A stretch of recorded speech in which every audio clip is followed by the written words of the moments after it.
इस्रायलच्या बेन गुरियन या हवाई तळावरही इराणनं हल्ले केलेत। इराणचे ड्रोनद्वारे एकापाठोपाठ एक हल्ले सुरूच आहेत।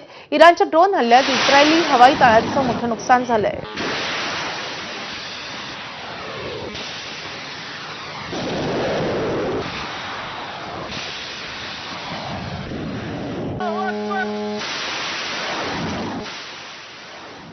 दरम्यान बेन गुरियन या विमानतळावरील या हल्ल्यात येमेनच्या लष्कराचा सहभाग असल्याचं समोर आलंय। इराण आणि लेबनॉनमधील हिझबुल्लाहसह हा हल्ला करण्यात आल्याचं येमेन लष्करानं म्हटलंय।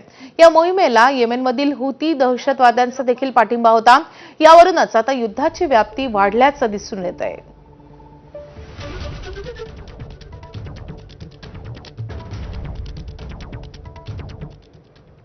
इस्रायलच्या लष्करानं इराण आणि लेबनॉनवर एकाच वेळी हल्ला केलाय। 200 ठिकाणांवर एकाच वेळी हवाई हल्ला करण्यात आलाय।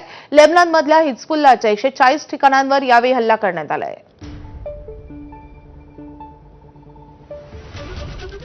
अमेरिका आणि इस्रायलकडूनही इराणवर हल्ले सुरूच आहेत।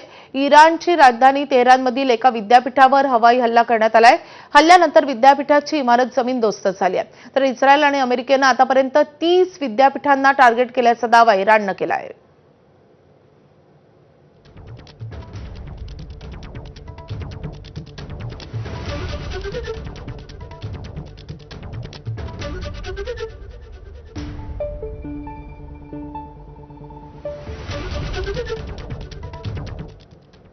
तर या भीषण युद्धाविरोधात इस्रायलची राजधानी तेल अवीवमध्ये प्रदर्शन करण्यात येतंय, आंदोलन करण्यात येतंय।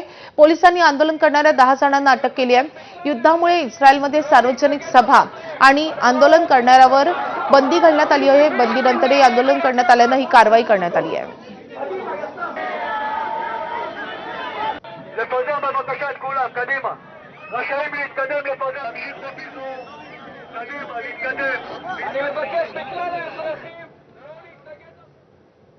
एकीकडे इस्रायलमध्ये युद्धाविरोधात आंदोलन केलं जात असताना दुसरीकडे इराणमध्ये अमेरिका आणि इस्रायलच्या विरोधात आंदोलन करण्यात येलंय। अमेरिका आणि इस्रायल विरोधात घोषणाबाजी करण्यात येते, तर मोजतबा खामेनींच्या समर्थनार्थही घोषणाबाजी करण्यात आली आहे।